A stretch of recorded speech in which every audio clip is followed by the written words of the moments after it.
Bien-aimés dans le Seigneur, que Dieu vous bénisse abondamment. Ce matin, pendant que nous sommes en train de préparer la célébration de la Pentecôte 2025, je voudrais simplement rappeler aux uns et aux autres que la Pentecôte ou le baptême du Saint-Esprit est précédé toujours par la prise de conscience de l'œuvre accomplie par Jésus-Christ à la croix.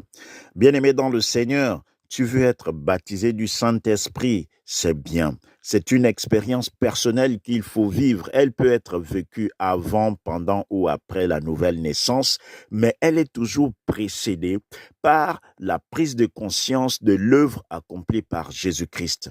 Il faut d'abord reconnaître que Jésus-Christ a comprendre et reconnaître que Jésus-Christ a accompli une œuvre excellente. Il est le Fils de Dieu. Il est descendu du ciel.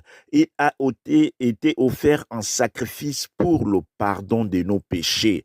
Et quiconque croit en lui ne périt point, mais a le pardon, la rémission de ses péchés et le pardon de son péché. Il a également la vie éternelle. Il vit en abondance désormais. Mais en plus de cela, il a la guérison, il a la délivrance, il a la vie éternelle et il règne en Christ. Il est passé de la mort à la vie. Il est devenu une nouvelle créature. La créature adamique qu'il avait à la naissance est ôtée. Il est devenu un homme spirituel. Donc, il est revêtu de la nature de Christ.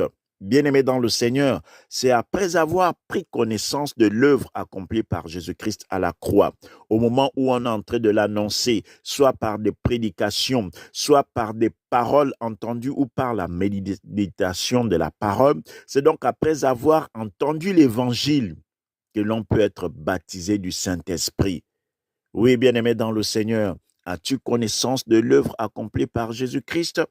Si oui, certainement tu recevras le baptême du Saint-Esprit. C'est ce qui est arrivé à Corneille dans Acte 10, lorsque, après avoir entendu méditer la parole de Dieu, il a prié et jeûné, et le Saint-Esprit lui a apparu. Il a fait appeler Pierre. Pierre est venu chez lui, et Pierre a commencé à lui annoncer la bonne nouvelle du royaume de cieux en lui parlant de l'œuvre accomplie par Jésus-Christ. C'est lorsqu'il a entendu l'œuvre accomplie par Jésus-Christ qu'il a été baptisé du Saint-Esprit. Par la même occasion, il a reçu des dons.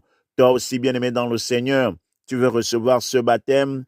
Commence à connaître l'œuvre accomplie par Jésus-Christ et tu verras la gloire de Dieu. Que Dieu te bénisse.